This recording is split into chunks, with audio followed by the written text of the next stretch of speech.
Good morning, beautiful people. Happy Sunday morning. It is so very good to be here with each and every one of you as we gather together on this Sunday to celebrate the truth, the magnificence, and significance of God in, through, and as us. Let us begin, as we always do, with prayer. And so I invite you here and now to just take a breath in through your nose, and out through your mouth. And again, we breathe in through our nose, out through your mouth, and affirm with me. I am here now. I am here now. I am here now. I am here now. I am here now. I am here now. There is one mind, one power, one presence that is here now. It is working in us, through us, and as us. It is back up and back of us, behind and underneath us. It is our perfect, solid, reliable foundation, for it is everyone and everything. It is omnipresence. There is one life, and that life is our life now. It is the life of God. And God is always right here, right now, because God neither comes nor goes. And as I recognize that this solid, firm foundation is and is constantly encountered as everyone and everything, as I remember and recognize that it is the leaves and the birds and the trees, and it is also my human family. It is at the depths of the ocean, and it is at the height of the mountain. It is where the sun is, and it is across every universe, and here now, present with us now. I affirm and know that all is well, for I recognize that we are one with God and one of God. I recognize that this connection cannot be severed. This connection cannot be changed. It can only be recognized, acknowledged, and by our focus on it, it must expand. So from this place of awareness, I now speak this word in faith and expectation and with absolute confidence that this gathering, this time together, the weekend service, is prosperous and prospering. It is a time that allows us and supports us in expanding our awareness of who and whose we are. Right here and right now, I declare that hearts are changed and minds are set free. Right here and now, I declare that bodies are healed. Right here and now, I know that we are seeing differently as a result of this gathering. We are thinking differently as a result of this gathering. We are moving and operating in the world differently as a result of this gathering. I know and I declare right here and now that a new experience of life is being birthed in, through, and as us as a result of our intention and our dedication and our discipline in being right here, right now, to remember and remind and know what is absolutely true. So from this place of awareness, I now release this prayer. I release this prayer because I know it is already being responded to. I know that the vibration of this prayer is already doing its work easily and effortlessly, so I let it be. Releasing it back to the law, we, with joy and thanksgiving, simply say, Amen. Amen. Ashe. Ashe. And so it is. And so it is. And so it must be. And so it must be. Well, hello again. Happy Sunday. It is so wonderful to be here with each and every one of you on this Sunday morning or whatever time you happen to be watching this. Of course, I know all around the world folks are watching, so it may be morning, it may be afternoon, it may be evening, wherever you are, but we are so happy that you chose to be intentional by joining us today. Now, we know that there may be someone here for the very first time, and if you're a first-time guest, hello, welcome to you. You can feel free to shout yourself out if you'd like in the comments and let us know where you're connecting in from. But more importantly, we're happy that you're here, and we're confident that something will be said, something will be done, something will be shared that will empower you and empower your life, that will support you in thriving this week, that will support you in living more empowered this week.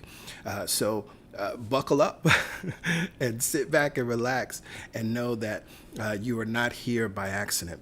Now, as a first-time guest, we would love to stay in touch with you. You see the information here on the screen. This is how you access your digital connection card. Just text the word welcome to 347-472-1078.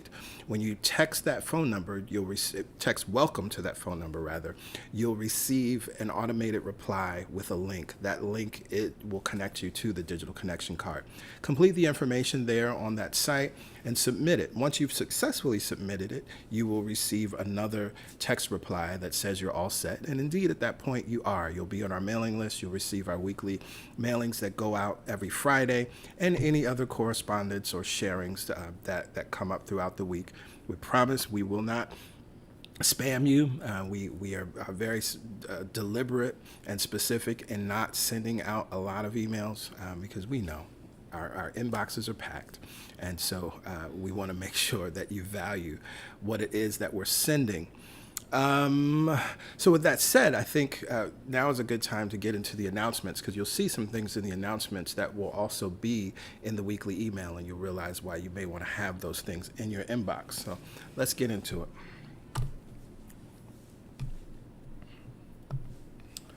First things first, today is God Talk Sunday. Yes, Every third Sunday is the God Talk Sunday. And what is God Talk Sunday? It is an opportunity to ask questions.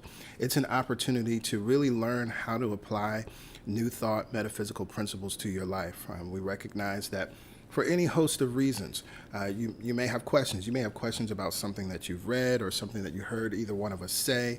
It may sound good, but then the application of it is another story. You may be in the process of seeking to apply these principles and thinking that you are applying these principles but not having the results that you want. And so you may want some support in that area.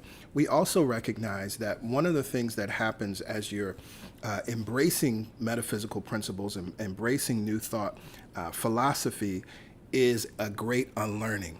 And so oftentimes there are lots of questions. Well, I grew up hearing that the Bible says this, or I was taught that God is this way, or I was taught that God wasn't another way. And so we open and honest, free and clear, we offer a space, a loving space, an unconditionally loving space to ask those questions. It is always powerful. We never know what's going to come up. No question is off limits, but it is always beneficial for each and every person that chooses to be there. The God Talk happens live, virtually, of course, via Zoom. You have to be there to ask the question. It lasts an hour, so unfortunately everyone can't ask a question. But we encourage you to be there with us. And so if you're on our mailing list, you already have the info. For those of you who are first-time guests, if you're interested in being a part of the God Talk, once you join our mailing list via the information I shared earlier, which you'll see again throughout this stream, once you share that, you'll receive an email with the Zoom link and password. But we look forward to seeing many of you all. This will be the last God Talk of the summer, and we look forward to sharing with you all and continuing to grow, because it is an expanding time as we each expand our awareness of these principles and this philosophy that we embrace. We are a church that believes in prayer and embodies the power of prayer. And so every Wednesday morning, we gather together for the Momentum Prayer Call. That happens at 7 a.m. on Wednesdays, 7 a.m. Eastern Standard Time, and you see the information here on your screen. Use the phone number and the access code and call in before 7 and wait. We get started right on time. We share a reading, and then we pray. What you also see is there's a playback number, and so we do record each prayer, so the most recent prayer is always available. If you want to tap into the power of prayer later today, use that playback number, and you will hear the most recent prayer. Additionally, for those who are on our mailing list, there is all of this information is in the weekly email, but there's also a link to access the most recent prayer via that email. If you have a prayer request, you can send that prayer request to prayerchampions@celebrationsc.org. And we, along with our prayer champions, will know the truth with you. We will hold the highest watch with you, seeing you or your loved one, friend, whomever it may be, victorious, seeing the answers showing up, seeing clarity showing up, whatever it may be. We encourage you to see yourself casting the burden. This is a way, sort of a tangible way to do that practice of casting the burden on the mind of God and going free. And this is not burying your head in the sand, but it's recognizing that as we release anything, nature abhors a vacuum. And so as we release it, we're then creating space to receive insight, to receive ideas, to receive guidance and direction. We have our summer designs, and this is the last month that you'll be able to get them. Since we don't have service the next 2 Sundays, will be our last announcement, but I will say this: on August 31st, There will be another sale throughout the entire shop, 15% off on all designs, including the summer designs. And finally, CSC will be closed. We will be in our rest and rejuvenation period for the next 2 Sundays. So that's August 28th and Sunday, September 4th. So that takes us through Labor Day weekend. We will be closed for rest and rejuvenation. We are confident that each and every one of you will also be focusing on your rest and rejuvenation as we are entering the unofficial end of summer and using this time to relax, to rest, to rejuvenate, and prepare ourselves as we move into fall or look towards fall and winter. Well, that completes our announcements for today. And so we are now in the very loving and capable hands of PY as she leads us in the meditation experience. Oh, meditation and the meditation experience here at CSC. We do it every Sunday. It's important because many times when we come to New Thought, we are in the process of gathering a lot of information, a lot of insight, reading a lot of books, and that's all great. But as I like to say, you can read all the books that you choose. If you don't have a direct connection, a direct experience of God within yourself, for yourself, all you have is information that you can regurgitate or memorize, but it is through the practiced experience of knowing God, feeling God, allowing God, that you remember who and whose you are. The books are great. The meditation solidifies your connection. And so we meditate every Sunday. And we focus on a theme every Sunday, a thought to guide that meditation and to guide us through the week if we choose. This month, we're focusing in on something very important. As we've said before, we are the accomplishment of God. And guess what that means? It means that right as we are, right where we are enough. We don't have to do more. We don't have to provide more. We don't have to think about gathering more, getting and acquiring more. We are enough. And when life feels like it's asking more of you than you are prepared to give, realize something. Stop. Remember, I am enough, just as I am.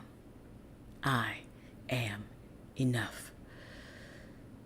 The birds never wonder if they are enough, right? Anything in nature never has that question. It is us as humans that wonder, that compare, and that are in fear about who and what we are.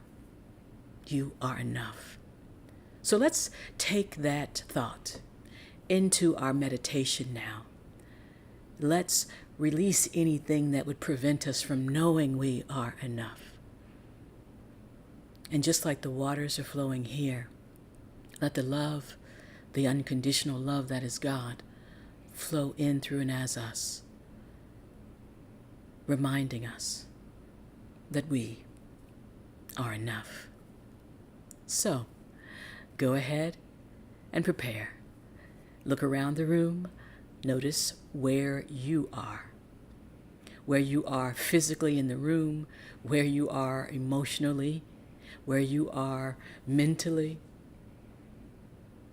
Right where you are enough.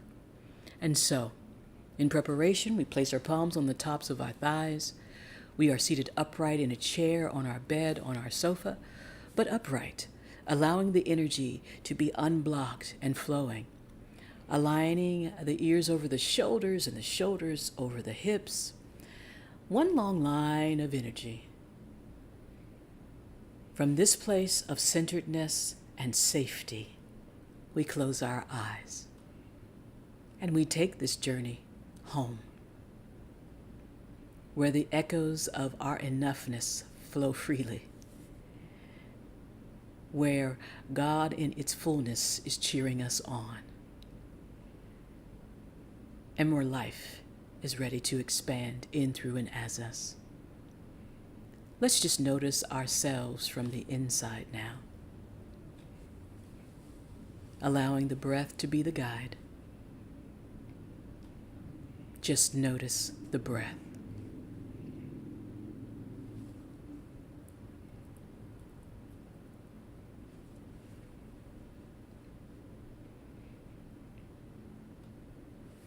And whether the breath appears to be deep or appears to be shallow, we are in gratitude that the breath, life force, is moving through our bodies now.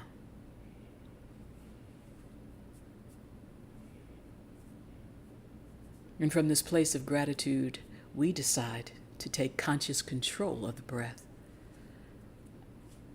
and send it into the low belly. And together, as we inhale, we're going to expand the low belly on a count of 4. Ready? Inhale, expand.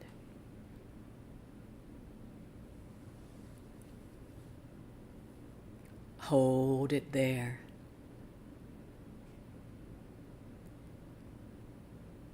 And open the mouth, relax the jaw, and release whatever is blocking your enoughness.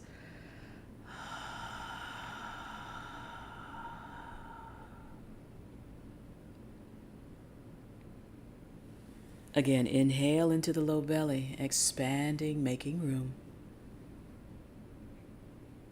Noticing, feeling, and holding.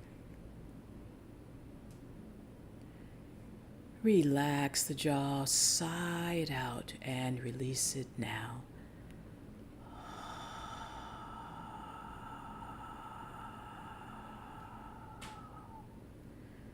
There's a moment of quiet on complete exhale, and anticipation and joy of the inhale. Inhale, expand the low belly. Allow that energy and breath to rise up through the rib cage, the front and the sides, and the back of the body. Allow it to fill you now. Hold it there. And sigh it out.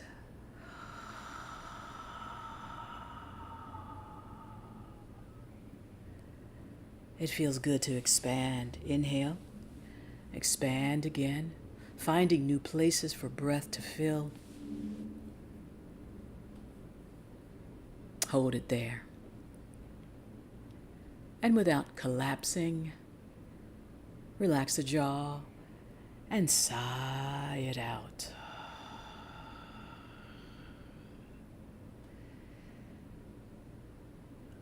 Again, inhale, expanding low belly, expanding rib cage, and now connecting that breath more fully up to and through the heart. Hold it there. And making sure that the shoulders are nice and relaxed. Sigh it out.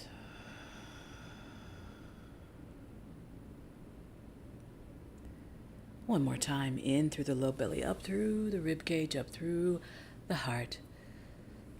Activate that healing center. Hold it there.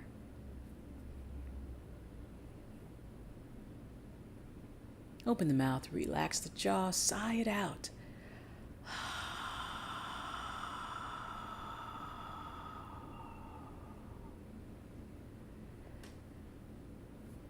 Let's practice a full breath, a complete breath, a fearless, free breath all the way in and up through the heart.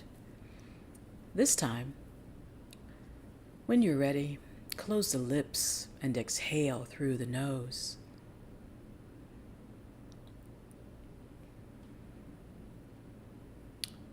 This allows a deeper breath, a more alive and felt experience. It signals the brain that it can relax. And this is how we will breathe for the remainder of our meditation. In and out, nice and easy through the nose. The breath is a gift given to us freely. We don't have to do anything to obtain the breath. The breath is our reminder that we are enough. Notice it now. Be in gratitude for it now.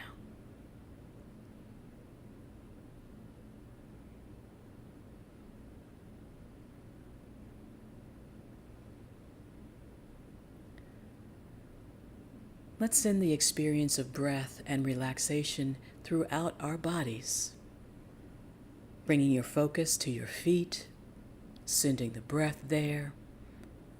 Maybe the toes feel a little tight. Wiggle the toes, raise the heels, whatever you need to do to send relaxation there. Stop the movement and exhale, relax the feet. Giving permission for energy to flow up through the soles of the feet across the ankles. Relax the ankles. Energy wants to flow easily through our body and our experience. Let that energy flow across the shins and the calves. Give them permission to relax.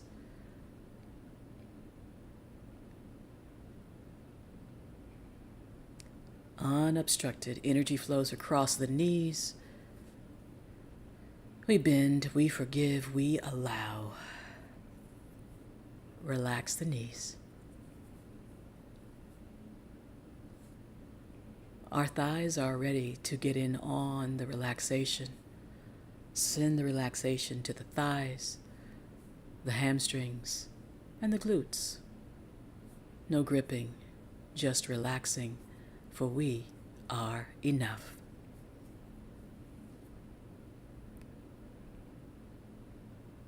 Energy gathers at the base of the spine.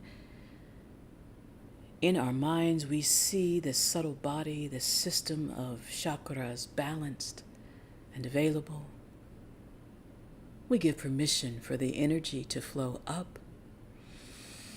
Exhale and allow. Up. Exhale and allow. Up. Exhale and allow. Up. Exhale, allow.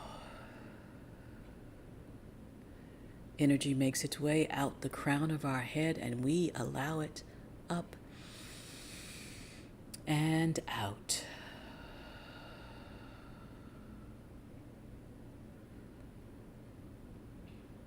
And now we allow the energy to flow back down, filling us with more truth. We remind ourselves that we are enough, and we receive the energy flowing back down through the crown, across our third eye, down our throat, across our shoulders so that they can relax. Energy flows down the arms, out the fingertips, and we scan our bodies, noticing and giving ourselves what we need. Turning the palms up to receive more energy, more truth, or turning the palms down to ground. This last scan of the body sends a signal that we are ready for complete relaxation,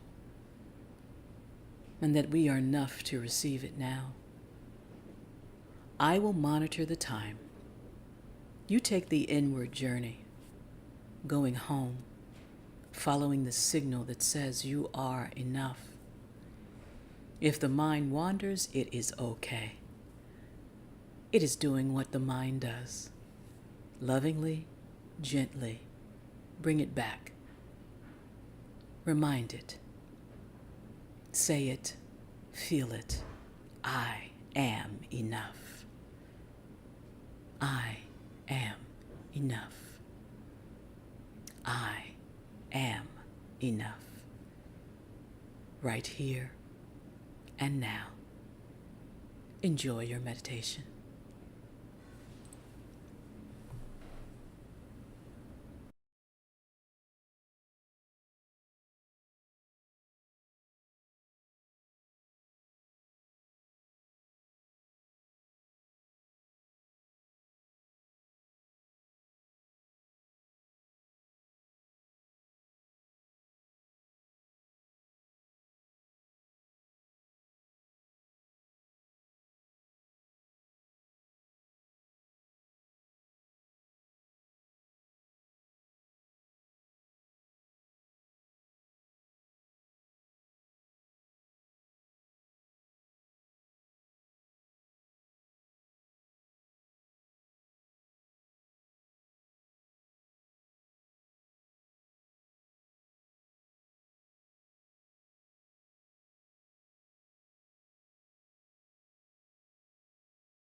We are perfect, whole, and complete. Let's feel that with our eyes closed. We remember that we don't have to become more perfect or whole or complete. We are enough right where we are. The achievement of goals is an add-on. The recognition of a partner is an add-on. The accomplishment of degrees or money are add-ons. We are perfect and we are enough. Let that sink in more deeply as we slowly bring our fullness back with us. We bring God with us, connection with us. If the palms are turned up, turn them back down and feel that connection. Maybe you rub the tops of the thighs just to wake the legs gently or the shins gently. Do whatever feels good to you. And with the eyes closed, we center again and bring the palms together. Bow the chin towards the fingertips, pausing to notice the slight opening of the spine. The breath is still moving. And from this place, we lovingly, gently flutter the eyes open. Nice soft gaze, no strain on the eyes. Inhale, raise the chin. Raise the gaze, release the breath. Namaste.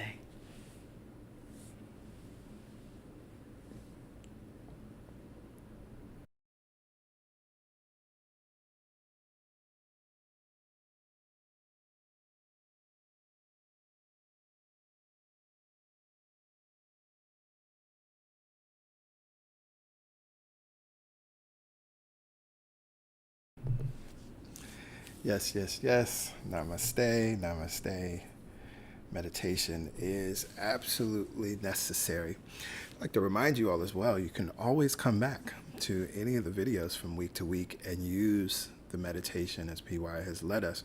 Use that for your morning practice each and every day, or any moment in time that you feel the need to reconnect, to center, to go within. Thank you, PY. You're welcome.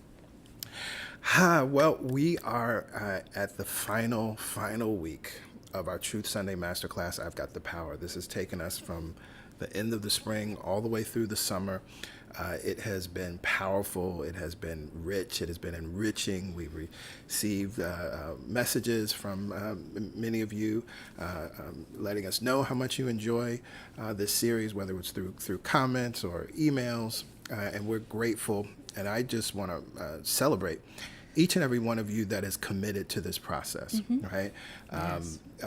No heat, no judgment. We know that some people may have bounced in and bounced out. Okay, because the whole class is here. You can start it over or come back to it at any time. But for those of you that have committed to the reading week in and week out, committed to understanding it and embodying it. And asking questions about it. Yeah, we absolutely celebrate you. And I think it's important to acknowledge that. I also want to say at the outset, for anyone who may be joining us for the first time in the midst of this series, as I said, we have been through this series, I think over 17 weeks. So what we're going to be doing today is not so much a review, but we're going to be supporting each of you in actually now taking inspired action and starting to apply what we've been learning, teaching, and reading. So if you have not read any of the text, if you have not been a part of what we've been doing over this time, I actually encourage you to, if you're on YouTube now, go to that playlist and start at week 1, or go back to wherever you left off, because this is not going to be beneficial to you if you have not completed the book, right? Additionally, to everyone, if you have pen and paper, or I should say if you don't already have pen and paper, encourage you to get that, because there are some writing exercises that we're gonna take you through as we look through the assignments that are here in the book. It's beautiful to have the opportunity to support everyone in a text like this, because so often we don't get to have you one-on-one to go through a text, or a group setting like a class in person. And so I love being able to be in this kind of a setting, taking us through this book week after week after week, and not just putting it on a shelf, now figuring out, how do I really want to apply it to my life? What do I want to do? What have I decided is next for me in my life? Because the power of choice is yours. The power of decision is yours. If you didn't know that before you open this book, well, honey, you know it now. You know it now. Yeah. And if at any point during the weeks you've kind of gone back and forth between, no, they have the power and I have the power. If you've gone back and forth, if you've wobbled, okay, forgive yourself, set yourself free. The playlist, as PG said, is here. We're going to dive deep into how to apply. So this is all about actionable steps. I see a comment asking for what's the name of the book. We are studying The Power of Decision by Raymond Charles Barker.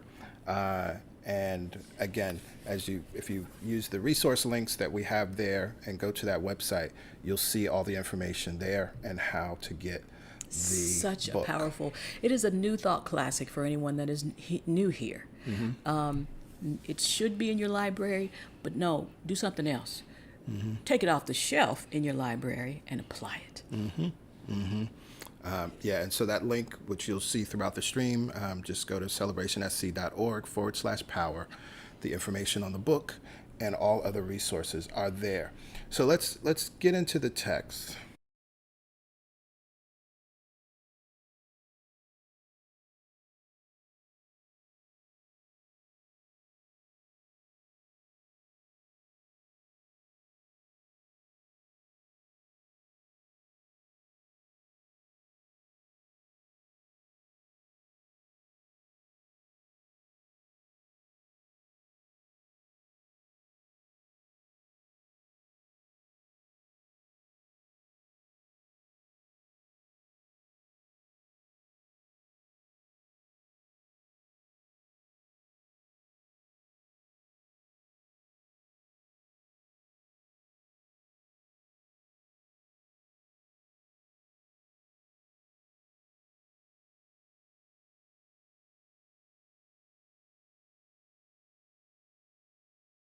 use with a lot of my clients. Sorry. Okay, sorry. For some reason, the mic was muted. So I'm going to go back because I'm not sure what you heard or didn't hear. So as I was saying from the beginning, is that I wanted to remind you of an assignment and an actionable item that we shared with you all last week, that you can go to the last chapter to the section Unexpected Dividends. And in that section, Unexpected Dividends, I believe that is a powerful affirmative prayer. And so what I've decided to do for the month of August is I printed that out. I have a copy of it in my journal. I also recorded myself reading it and speaking it to myself, actually saying my name. And that's my 5 minutes of reading in my daily spiritual practice, my 555 each day. So this is something that we encourage each and every one of you to do, a wonderful, easy way to make a big part of this actionable. PY shares that she's doing that in the evening. And what I said was that sometimes we always try to do our spiritual practice in the morning, but maybe you're looking for a way to end your evening, to prepare your mind for rest, to prepare the soil of your subconscious mind to receive new input. This is a great example of how to do that. Record yourself, your voice, slowly saying these words, this prayer, this treatment to yourself, and then record it a few times so that it's enough to lull you to sleep. You want to put enough times recording it so that you're not waking up to start it over or whatever you would do, okay? And then just allow yourself, authorize your subconscious mind to go to sleep with this treatment in your consciousness. You imagine how you'll wake up in the morning. Yes, yes. All right. So here in the appendix, which is beautiful, this is something that was added much later to the text. In this appendix, the Power of Decision Success Plan. So we want to take you through the three offerings that are here and offer some of our own insight as well. So make a depth decision to be happy. Oh, wait, I'm looking at the wrong screen. Let's do this. This will make my life easier. Hold on. Yay, there we go. Okay. You have to be a today person in a today experience to have the fullness of life in the here and now. Now, what does that mean, right? Because that could sound, you could read that and think it means, oh, I have to be current thinking, or I have to be, on point in that way, right? But what he's talking about, and it's something that I've said in the past is a prison. Right? So what he's talking about, see, most of us are living in the past, seeing through the past, being informed by the past, checking in with the past to see if we're worthy to have what we want now or to be now or to do now. But you have to be a today person in a today experience to have the fullness of life in the here and now. And guess what? The past is over. It's gone. It can touch you not. That's what a today person knows. That's how a today person lives. Right? So this is very, very important to live in the fullness of life. I keep coming back to it because we love him and we watch him all the time. But Cesar Millan, one of the things I love about what he teaches humans, right, and dog parents about their dogs is animals only live in the present, right? It's humans that, oh, well, my dog chewed the shoe, yesterday, so they're a shoe chewer. No, right? Literally, you can let go of that past experience and see them in the here and now, and they will be a completely different being because it's based on now, right? And so what they're responding to vibrationally is you living in the past. So they're like, oh, well, this is who I am, right? They're responding to that. Humans are the only ones. Didn't you just say that earlier? Right? Humans are the only ones that do that. So, one simple sentence, it's incredibly profound, right? And we can't highlight that enough. It's such a beautiful understanding. And here's a clue. Here's a way to know where you are. Are you arguing for limitations? that would tell you, that would be an indication for you that you had some experience, some lived traumatic or adverse experience. We're not denying those. Right. But if you keep arguing in favor of any kind of experience from your past, not just your childhood, Right. if you keep arguing for that, that lets you know that you are not a today person, at least in this moment. Right. Right?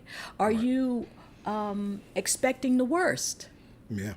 That would mean you're not a today person because, again, you have some future expectation or probably informed by some past experience, right? You're not here now. If you are in the how is this going to happen, that means you're trying to manipulate and control all the pieces because of some previous experience. Now, I get it. I understand that's how we all have operated in our lives. Right. But we want to be today people with a today. And today doesn't mean an hour from now. Right. It don't mean at the end of service. Right. It means right now. And so, of course, we hear all of these things, right? The point of power is in the present moment. Many of you have, I'm sure, read, Eckhart Tolle's The Power of Now, right? All of these things, right?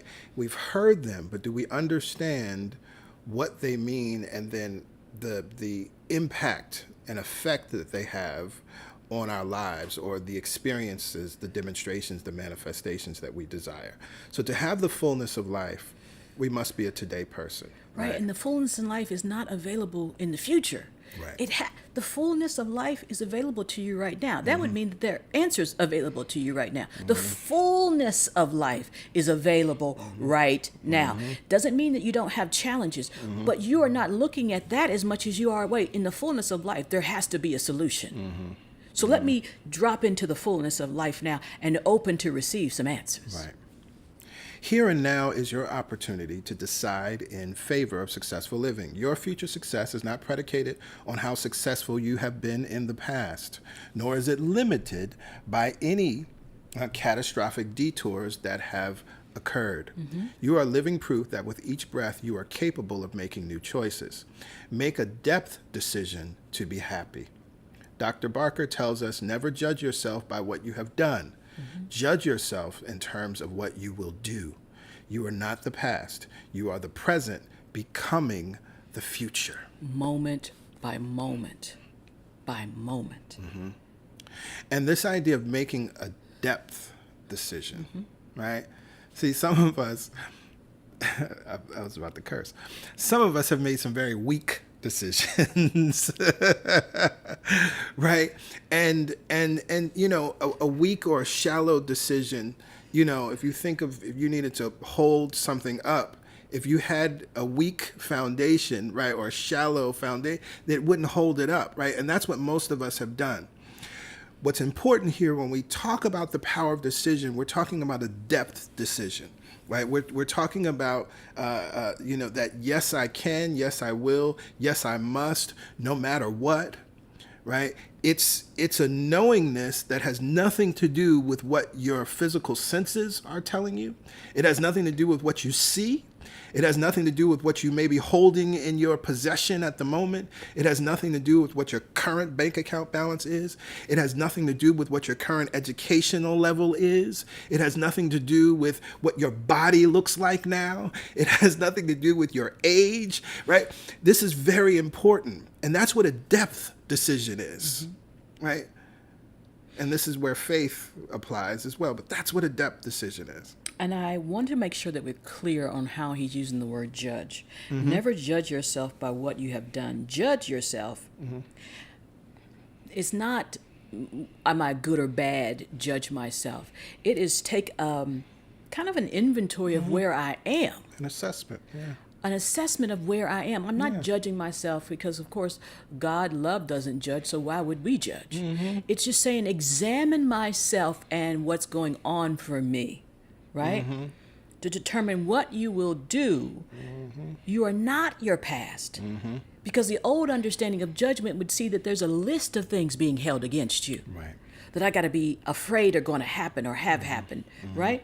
This is, I'm just assessing where I am. And I'm determining to align my vision with God's vision. Yeah. There you go. Following are 3 activities that can help you make that depth decision to be happy. Commit to each activity and stay with each one long enough to sense a change in your mental consciousness.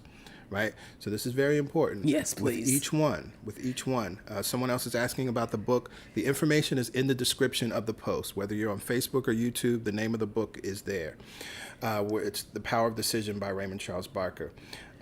Commit to each activity and stay with each one long enough to sense a change in your mental consciousness, right? So we're going to talk through these 3, but you're actually going to spend some time with each activity, right? And you could spend 30 days per activity, honestly.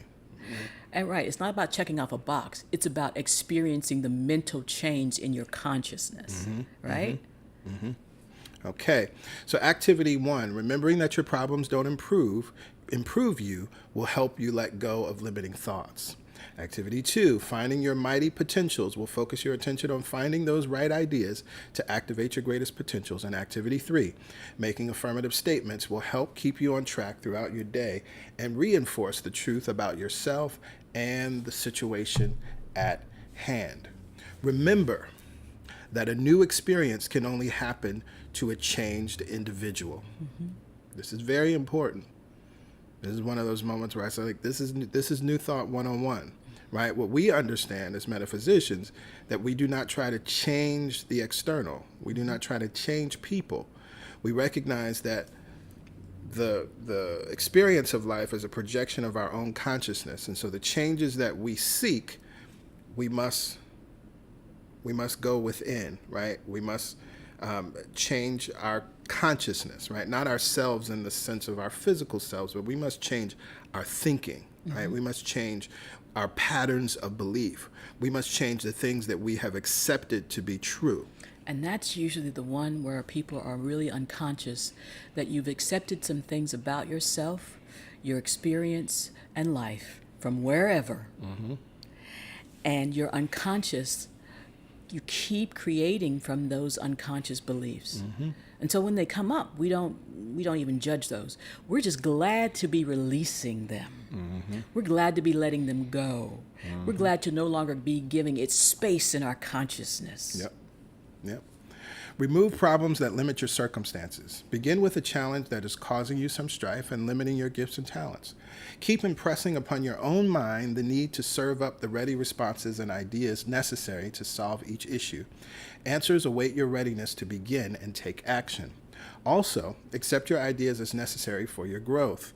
Each idea can be the most real you awaiting your acceptance. Your own imagination carries particular possibilities that only you can make happen.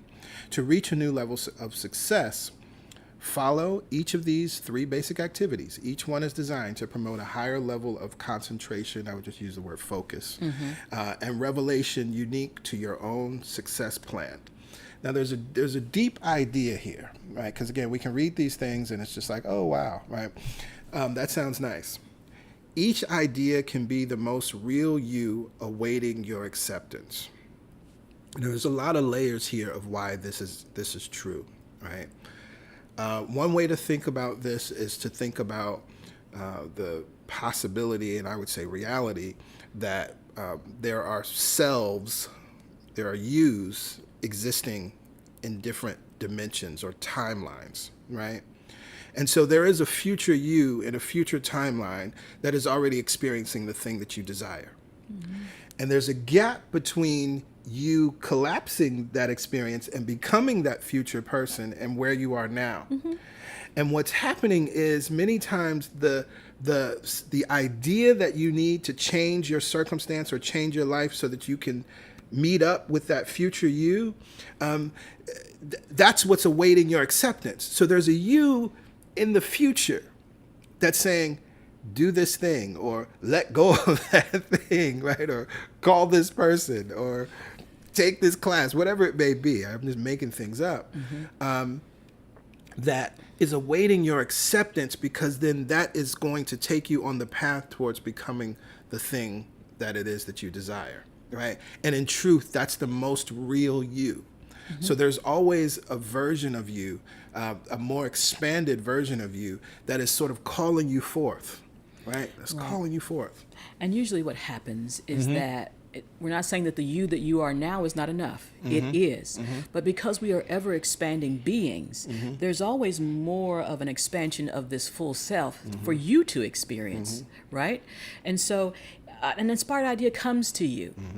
But your fear and your resistance and your holding on to the past self would keep you fighting it.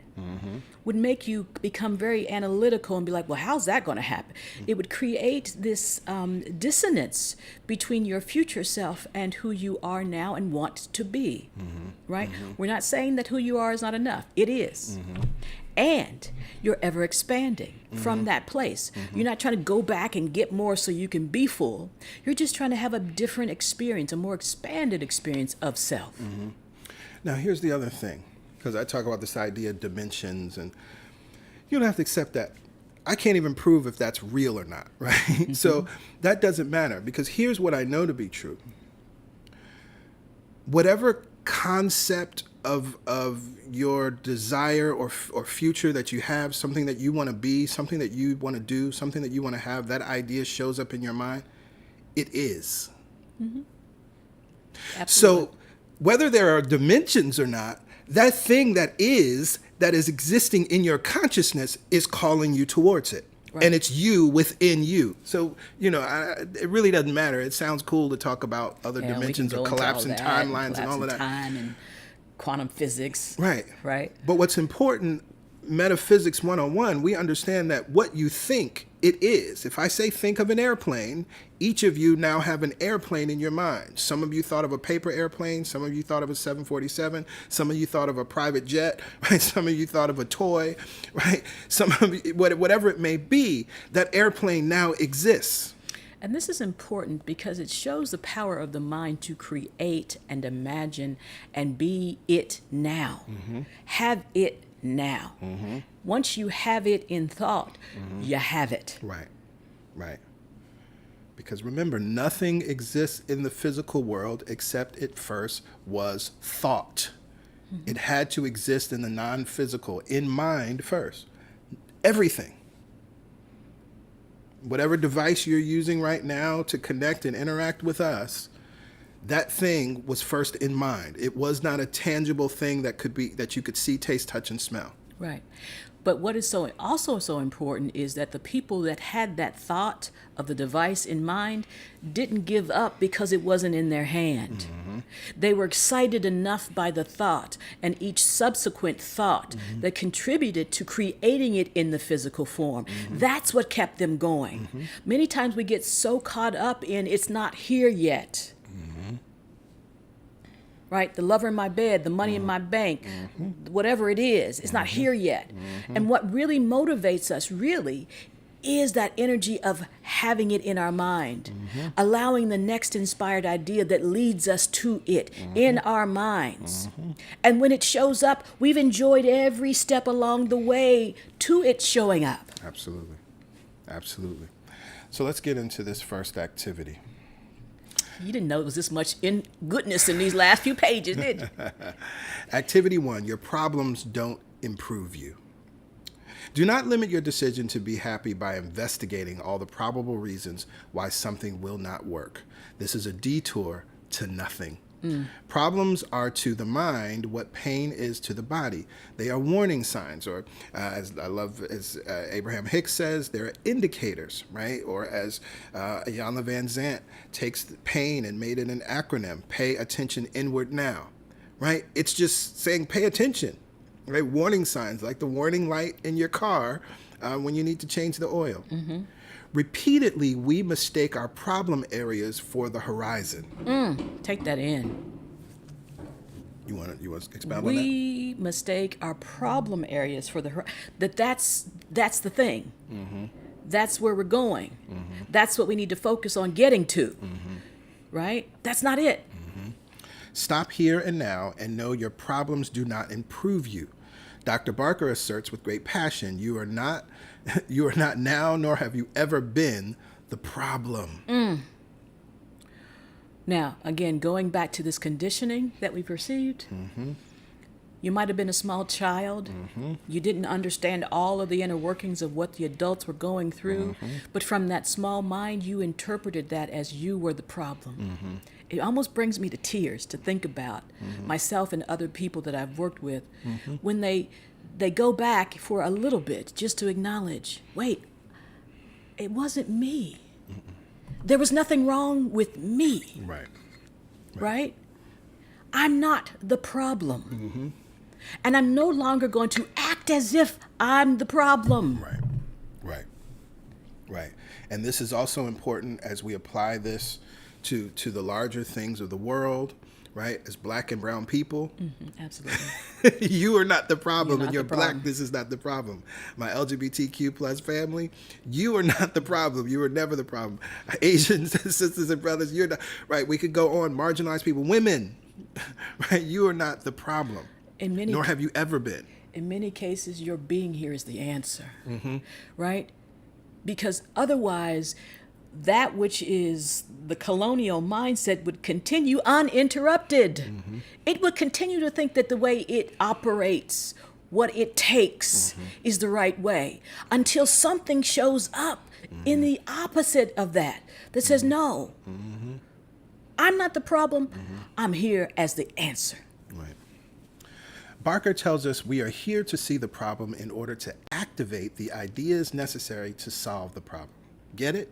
Repeat that to yourself over and over again if necessary. I'll read it again. Barker tells us we are here to see the problem in order to activate the ideas necessary to solve the problem. Your mind will activate the ideas necessary to remove each barrier. So why is this powerful and necessary? I know everybody has a challenge, right? Everybody has a problem, something going on in your life right now. And what we have been taught to do is to focus on the problem, focus on what's wrong. And if I look at the problem long enough, somehow I will solve it or change it or it will just leave.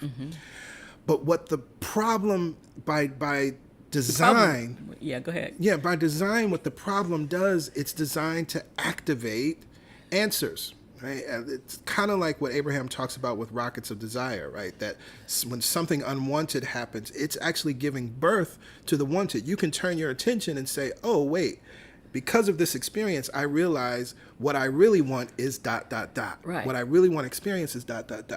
And so when the problem shows up, what you have the opportunity to recognize is because we live in duality, right? This felt experience, this physical experience that we have, there is always a this or a that, an up or a down, male, female, hot and cold, right?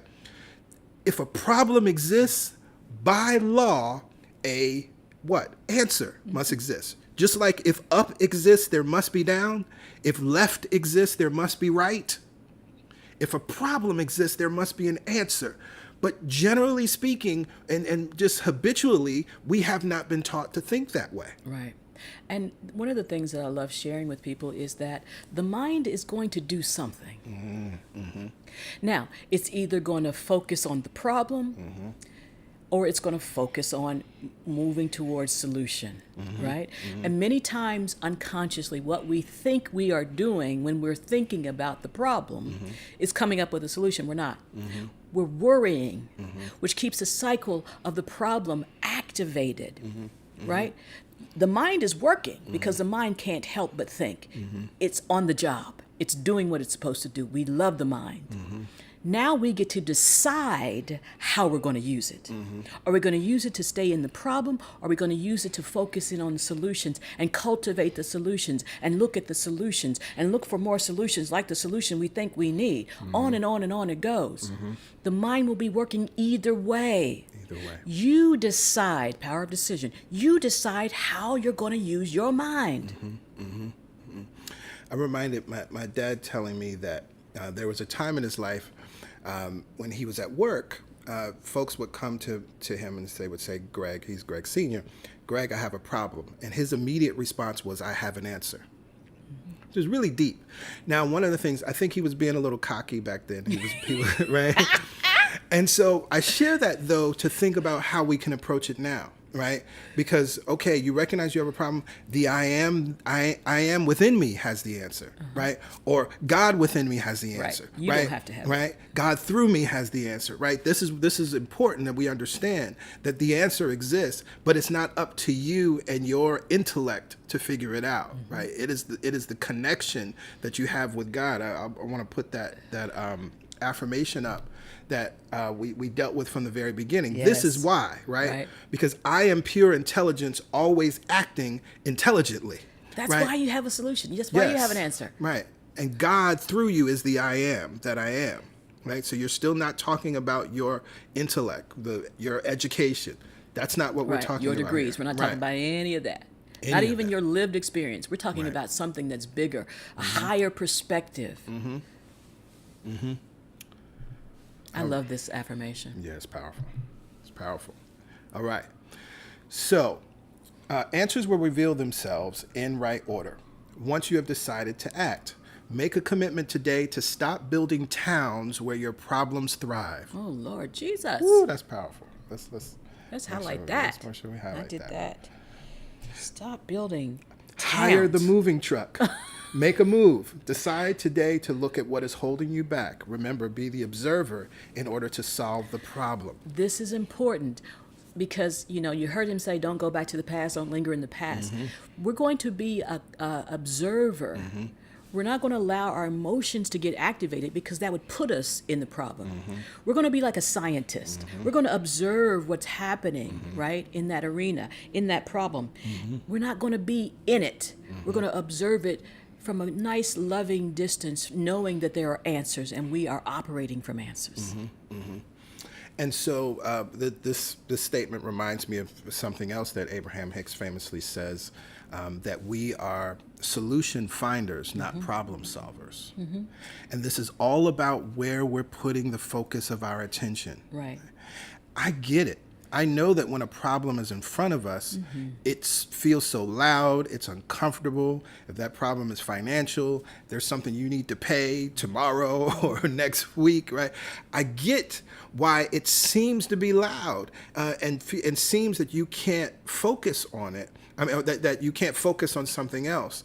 But what we're also supporting you in doing is focusing on something that's beneficial, that will support you in changing the problem or healing the problem. Absolutely. Right?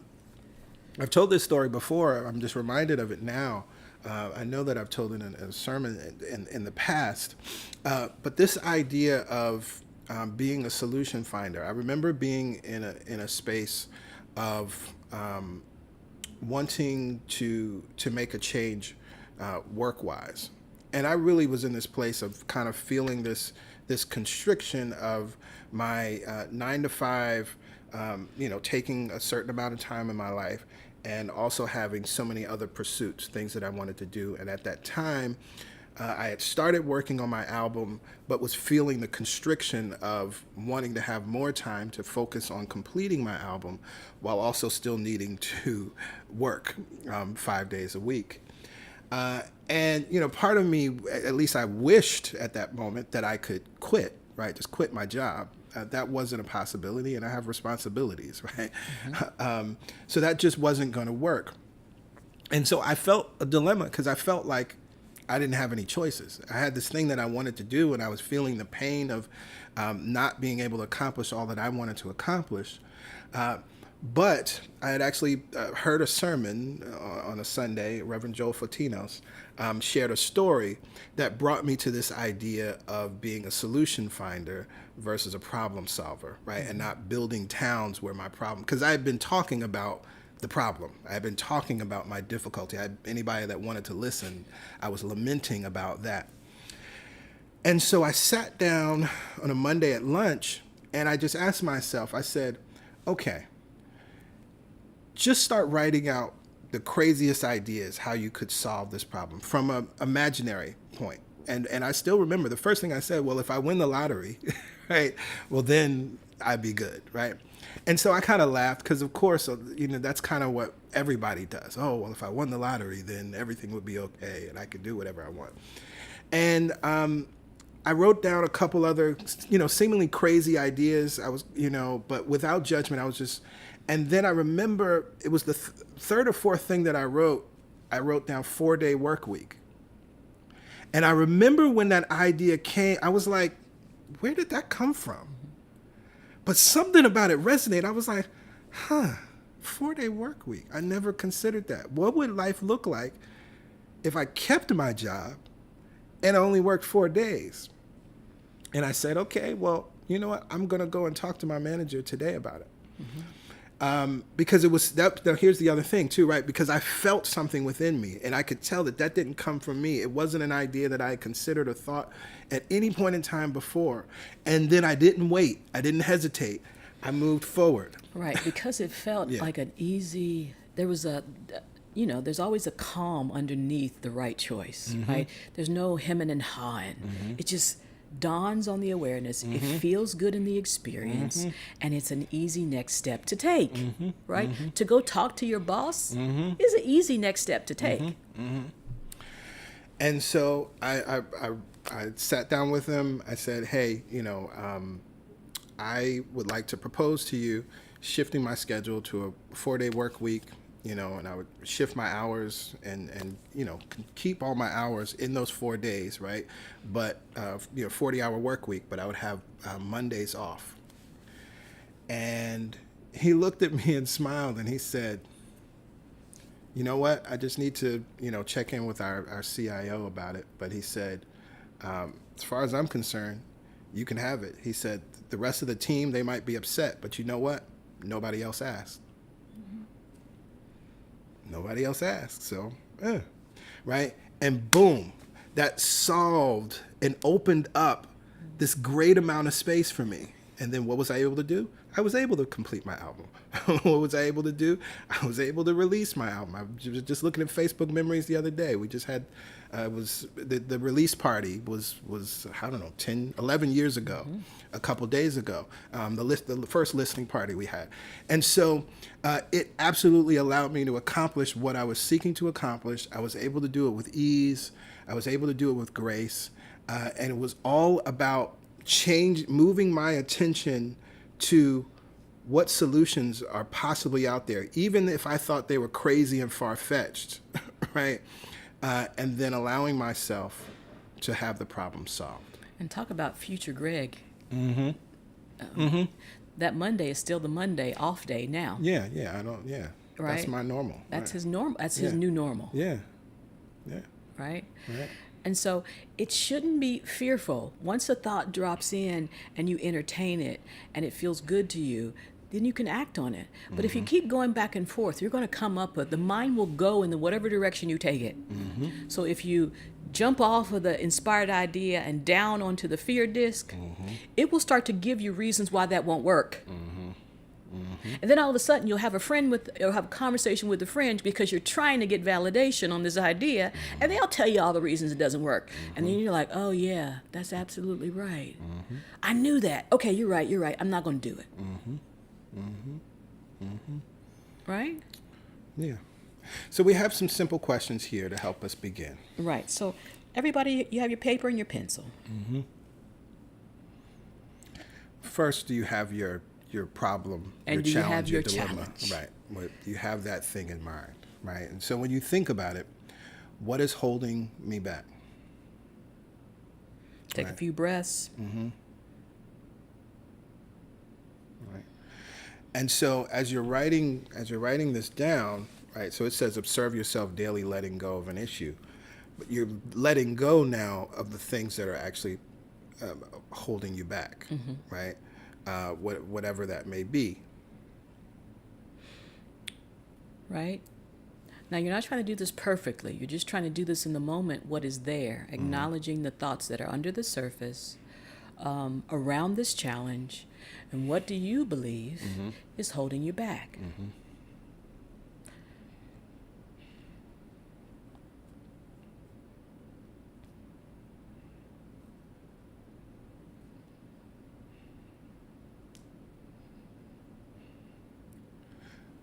The second question, interesting word choice. What is making me lame? Yeah, that's one of those Observe yourself progressing daily with ease. Lame is one of those questionable words. What he's trying to say is keeping you stuck, making it feel like impossible to move forward. Exactly. That Impairing was your movement in some way. right, impairing your movement in some way. But that word we can always substitute for something we like. Yeah. It's not the word. The question is legitimate. What is making you feel like you cannot move forward? It's interesting because holding me back might be an external observation of the things we think are holding us back. Making me lame could be more of an internal feeling about how it feels in my experience not to be able to move.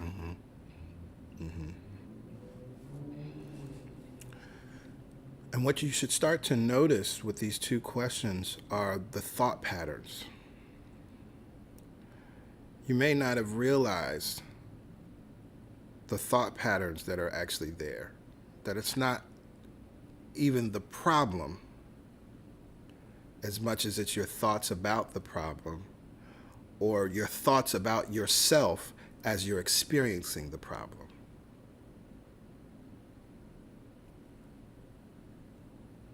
There may be thoughts of judgment. Well, if I had done something differently a year ago, I wouldn't be in this place now. Well, if I had said something earlier, I wouldn't be in this place now, right?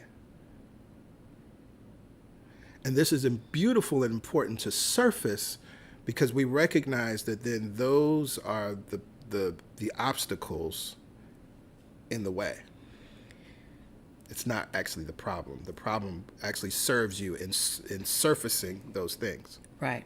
And I love how he puts the question, and then underneath it, he gives you something to do once you've identified these things in its place. Remember, we said you're going to turn in the direction of solution? So once you've identified the things holding you back, then you're going to begin to observe daily letting go of it, even if it's in a small way. You know, I was more relaxed today when I woke. Right? Other answers are coming to me about other things that I forgot were even a challenge, and they're being resolved. You're going to start to notice yourself moving in the opposite direction of the problem once you've identified what's holding you back. Second question, same thing. What's making you feel obstructed? Observe yourself progressing daily with ease.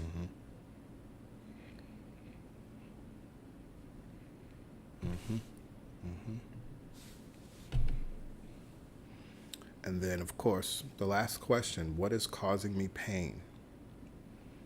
And this is really helpful to use that acronym from Iyanla Vanzant. Pain, pay attention inward now.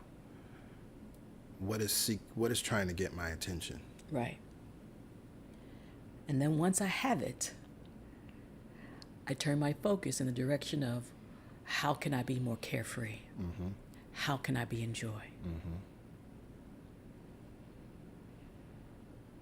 So we're not spiritual bypassing here. We are giving ourselves the opportunity to witness the challenge. And by witnessing the challenge, it's answering all three questions. Once we arrive at an answer or answers, we immediately, or we can lovingly, turn in the direction of what to do next as this loving observer. Absolutely. And so what we're doing is supporting you and wanting to expound on the activities to support you in having more information so that you can do the activities and continue to move through them. So in activity 2, ideas are mighty potentials. Already in your mind are the right ideas seeking your right thinking to become cause to your inner and outer happiness. Ideas, not facts, are the hope of your world, and these ideas are already resident in your present mind. Dr. Barker implores us to accept these messages. Begin right now, today, with a changed mind. Ideas will carry the most weight, sparking your imaginative side. These inspired moments can solve your problems. Which ideas keep fascinating you? Which ideas impress themselves on your conscious awareness? Remember, you are a free agent to act. Use your own mind to decide what shall be. This is the responsibility of life. So here's what's interesting. As we just identified what's holding us back, what's keeping us stuck, what's causing us pain, Okay, we understand and have unpacked the nature of the problem, and more importantly, the nature of our thoughts and beliefs about the problem and about ourselves. Now we turn our attention because we recognize the truth that we are connected to the one mind, one power, one presence that is working in all, through all, and as all. We recognize that we are connected to the ultimate solution, the ultimate answer that then shows up in our pictures as individual answers and solutions and ways out and ways through and ways over and ways around. Right? And so now we want to turn our focus of attention to that. And at any point or in any way, I want to just bring the focus of our attention so that we remember what is available to us. We can go back to the, let me go back to, oh yeah, it's here. When we think about the treatments, right? The treatments, particularly in the first 3 chapters, are all designed to remind us of this connection, right? There's one cause, one mind, one source. I am because of this cause. I'm just skipping forward. This cause, being pure mind, created me as pure mind in action. God knows me as an intelligent vehicle of its great ideas. Therefore, what? I now know myself as the mind of God in expression. I am an alert, vital individualization of the infinite mind. I am intelligence, wisdom, and knowledge. Every idea I need is where? Already within my consciousness. These ideas are now activated in my thought, and I'm fully aware of them. Henceforth and forevermore, I shall make right decisions. So you want to go back to these spiritual mind treatments that are here, particularly in the first 3 chapters, because this is what's going to support you in shifting your focus. These other ones, right? Nourishment for the mind.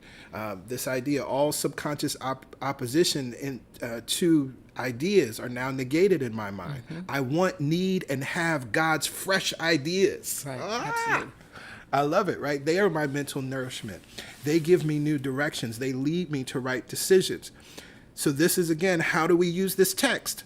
Right? We didn't read these chapters and these treatments just because, but now we have an actionable way to use them because we've identified the problem, but we're not going to live in the problem, Right. but we need support to shift our focus. And that's literally what the power of prayer is. Absolutely. Prayer is not to change the mind of God. Prayer is not to convince God of anything. Prayer is not to ask God for anything, but prayer is designed to shift our minds and align our minds with what is always true, to support us in shifting our focus to ideas, solutions, answers, new experiences. Absolutely.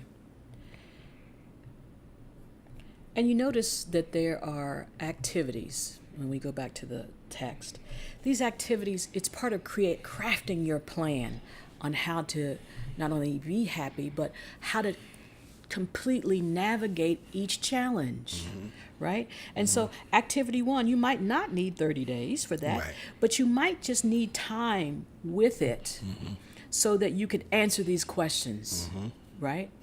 It's the assessment period. Yep. Is what that is of the challenge.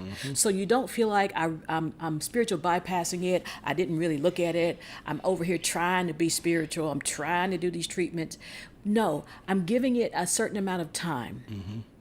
It could be just an hour. That I really look at it. I really observe the challenge. I answer these questions. I also know what else is happening in my experience in opposition to that that is good for me.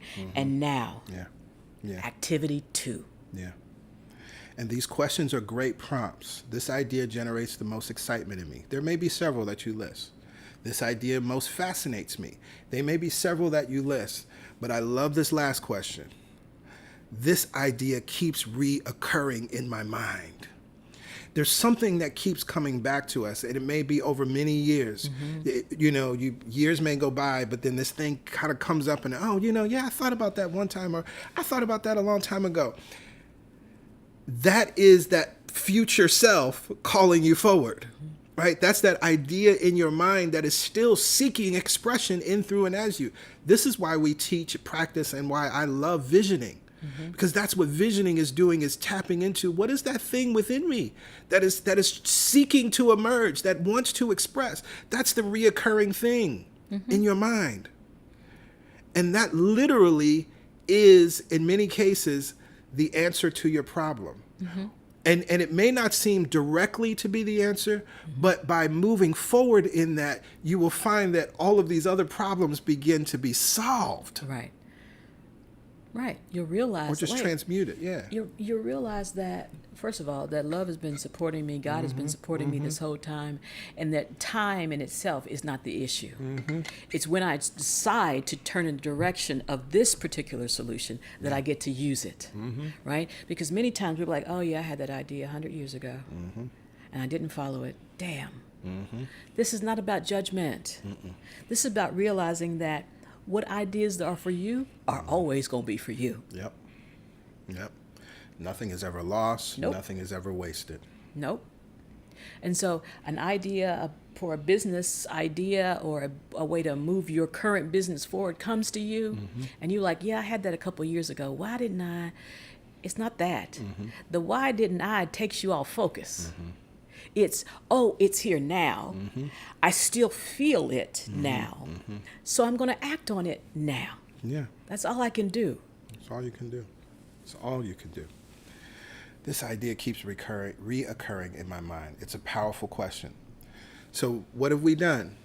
Activity 1 is supporting us in acknowledging the problem. PY said it. We don't teach spiritual bypassing here. We acknowledge the pain, right? All of those things. Not to build a town there, not to live there, not to invite people over to talk about the problems, right?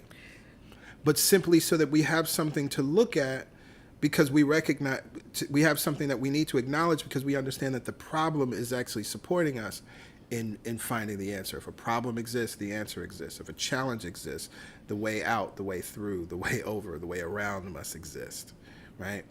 And so those next 3 questions in activity 2 support you in starting to uncover the answers that have been moving around in your consciousness all the time and you didn't realize it. Right. Or the pain was so great, right? The pain was so great that all you want now is relief. And so you're ready to accept the ideas that have been reoccurring in your consciousness. And that's okay too. Right? And so now, as you've accepted these ideas, you now get to be supported in making a decision. Activity 3, affirmative statements to say daily to yourself. At this moment, your mind wants to argue with you, right? You have these profound ideas. Push those problems right out of your way. The way to solve problems is to change your thought and keep it changed. But how do we keep it changed? It's by daily choosing, right? This is the correct decision to live a full life. Here are helpful and necessary affirmative statements to help you overcome some reoccurring negative messages in your conscious daily thoughts. Begin right now to have a new conversation with yourself and replace that old tired language. Impress upon your mind today, you are a changed person. Dr. Barker asserts your heart's desires, your greatest ideas, are your greatest assets. They indicate the experiences you can have when you make your decisions to have them. They are mighty potentials awaiting your attention. They should never be ignored. Okay? So this is very important to understand that even as you have acknowledged these powerful ideas, and even as you are willing now to move forward in it, you recognize that doubt, fear, and worry may still show up, right? It's sort of like weeds in the garden. But what do you do if you're a gardener? As those weeds show up, you remove them quickly by the root. Right. You do not wait and say, oh, well, I'll get to it next week. It'll be all right. If I were a better gardener, I would never have weeds. Weeds grow. That's just part of the deal. Right.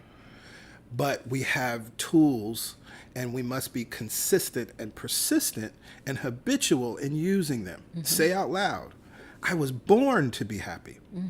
I was born to be happy. Any false pattern causing my unhappiness is now neutralized and is robbed of all power. New happiness is emerging in my life as I allow creative ideas to govern my everyday thinking.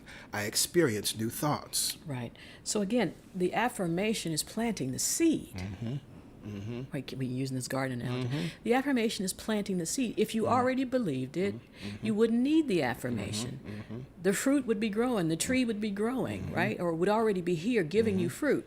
So just use the affirmations. Don't take the moment. Don't even pause. Right. Like, I shouldn't need this affirmation. I should know this already. That's not helpful. That's not loving or beneficial. Right, right, right. We have another one. Say out loud, I sense a change coming through me. A note, because I don't want to make any assumptions. Say out loud literally means say out loud. Like, it's important that you speak to yourself about yourself. Right. It's important that you hear that, right? Because you have to become the voice and authority over your life. For a host of reasons, there are a whole lot of other voices that have been speaking to us, and we've accepted consciously and unconsciously, and those tapes are still playing in our subconscious mind. But as you begin to say these statements out loud, you are literally creating new tapes, new programs within your own mind that's what will be speaking back to you. Lovingly, sometimes many of you say you hear us in your minds, right? Because we have been that voice in your lives that are speaking and affirming truth. Wonderful. At the same time, you are the authority of your life. So it's important that you speak these words. Right. And because it's so interesting to me that when I'm working with a client, for example, and I say aloud what you want to release, there's hesitation. We've learned to keep our pain to ourselves, to keep the limiting thing within us.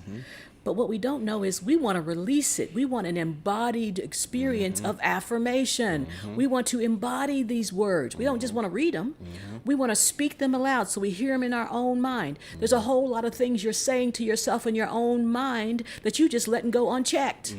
Now we're speaking to ourselves. We've decided to impress our minds with ideas that are true for us now. Yes. So speaking them aloud helps you do that. And as you speak it aloud, feel it. Again, I work with clients and they'll say that. I'm like, well, did you feel that? Or did you just check off a box? Right. Speak it and breathe and feel it. And these are skills that we know how to do, right? Yes. I was, fascinated, and I mean, me too. But I was fascinated that, like, a couple hours after Beyonce released Renaissance, people knew all the words and the melodies and every riff, right? I found myself waking up the next morning and I'm already humming like whole parts of the song, right? Some of my favorite parts of certain songs, right? We recognize that which we live with on a constant basis and allow ourselves to hear, it gets in our consciousness. Right. And you loved what you were hearing. And so you just kept that energy going. Right. Plus, just the body wanted to move to that good vibration. As a music therapist, I understand the power of music. Right? So all of that was happening unconsciously. Right. So it's important. The sound is very important. Say out loud, I sense a change coming through me. I love that because that indicates progress. It's not about I've arrived. Right? I allow myself to be open at the top to new ways of being. Open right at the now. top. Right now, wonderful new ideas are being born in my experience, and I accept them right now. New forms are being brought into my experience today. I am excited about life. Say out loud, I let the answers flow through me easily. I am alert to my intuition. Right? So that process where I sat down in Kosi during my lunch break, right? I was alert to my intuition, to those things that were coming forward. I release any notion that I must force an answer, right? I cannot will anything to happen. So important. I allow myself to allow the answers to come from within, and I accept my intuition as my guide. I choose to let the answers flow through me. It's not about my getting something. It's about letting my creative self express through me with ease and purpose. Right. Absolutely. And I want to say this because I read something. It was a social media post this past week that I thought was interesting and also wrong. I would call it fake deep. But it was saying that your intuition is the sum total of your past experience, right? And I was like, oh, wow, no. Now, of course, as experienced people, for instance, my work in IT, the sum total of my experience oftentimes allows me to see a problem or a challenge and I know what the answer is already. That's not intuition, though. Right? That's just learning. Right. That's learning. Right. And that's lived experience that allows me to address a problem. But when we're talking about intuition, and that's why I love the idea of flowing and allowing and letting your intuition guide you, you're talking about something that is you but has nothing to do with the physical you, that is beyond your learned experience, that is beyond what your amassed knowledge, that is beyond your physically amassed intelligence. There is something within you that is tapped into a great well of wisdom, and we always have the opportunity to allow that to lead us and guide us in ways that will benefit us beyond what we can currently see. Absolutely. And so it's important that we affirm that. Say out loud, my goal and purpose is obvious. I know what I must do to reach my goal. I know what to do, and I do it. My inspired ideas are supported in every way possible. I am pleased with my progress and am happy to be the person that I am becoming. And, I must reach my goal. I know what to do, and I do it. You might be like, well, if I knew what to do, I would have done it by now. But that's not what we're talking about when we're impressing the mind with treatment. We are letting our future self speak now, right? In the future, you will know what to do, and you will do it. So you're planting the seed now. Right. And this also goes to, we've advised folks and coached folks around this. Oftentimes, the thing to do or even pursue, it always is the obvious thing. It's the gift, talent, or skill that you don't even think is all that. You don't think it's marketable. You don't think it could be monetized. Does that. Right. There are a million of those. Right. And that's not what we're talking about. Yeah. In fact, that's an unconscious way to limit yourself in expressing what was already there. That should be easy. It should be effortless. Right. And so this affirmation will support you in seeing the value in what you already possess. Yes. Right? Say out loud, my satisfaction runs deep. I have a deep underlying sense of fulfillment. I sense I am doing a good job in life. I accept myself as having a good experience today. I celebrate my success wherever I go. I have gratitude for these new ideas and experiences flowing into my life. I am happy for the changes I am making and the problems I am leaving behind. Setting a new course of action begins with a depth decision to be happy. You have the essential and necessary ideas to prove yourself right. Prove once and for all you have always known what is right for you.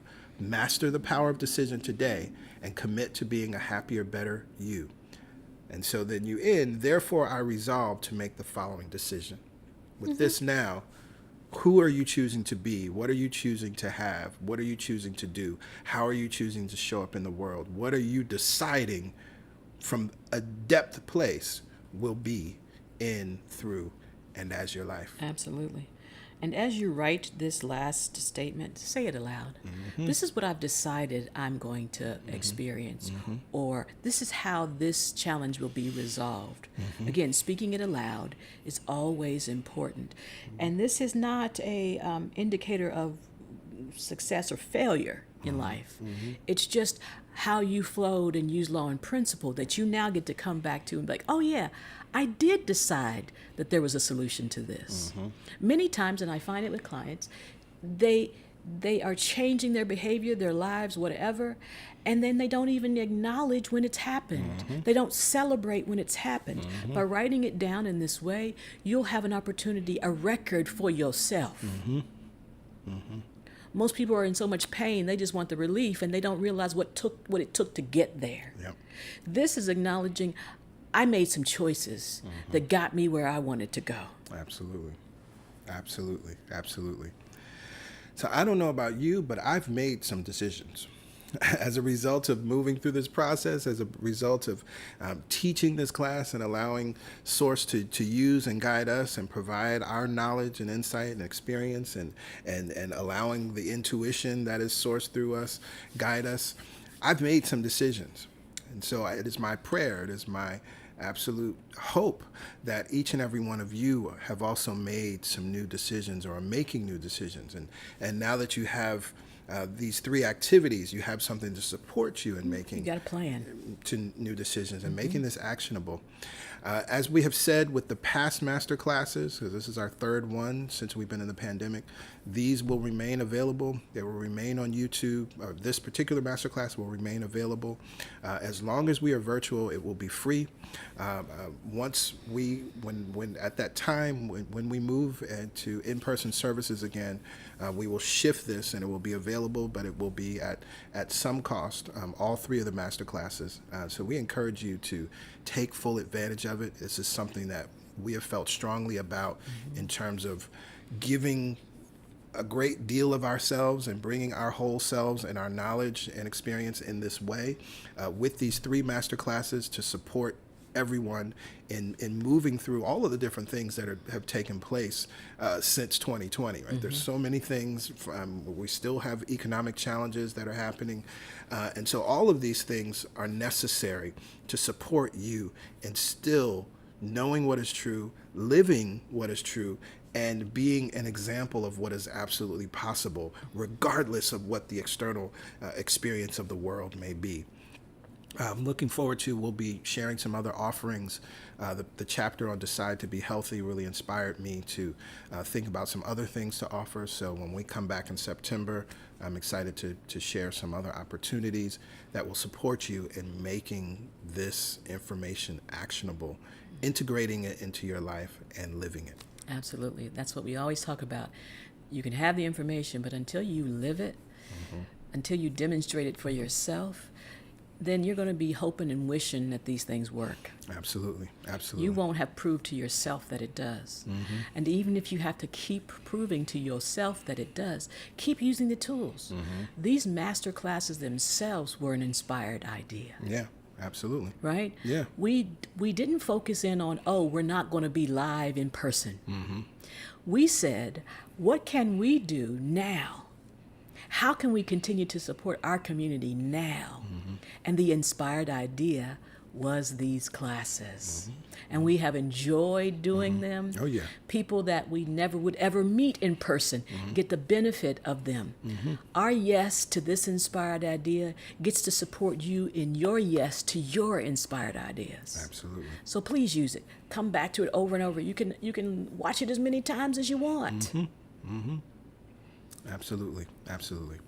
And so in this moment, it is time for giving. We say something very simple here at CSC. Give what feels good. And why do we say that? Because we recognize that giving must only feel good. It cannot have all of the things that have traditionally been associated with giving to a spiritual center, a church, any context, right? There's been a lot of shame. There's a lot of guilt. Sometimes we rob Peter to pay Paul. Sometimes we give money to the church that we really needed for ourselves during the week, but we don't want to miss our obligation. You don't want to rob God. Yeah, all of this stuff, right? Let's not do that, y'all. Give what feels good. We constantly talk about breaking generational curses and trauma. Any trauma that you experience in the church or the church experience around giving, decide that it no longer has power over you. Decide how you want to give and know that it must always feel good. Yeah. And so there's no special amount, right? Find your joy number.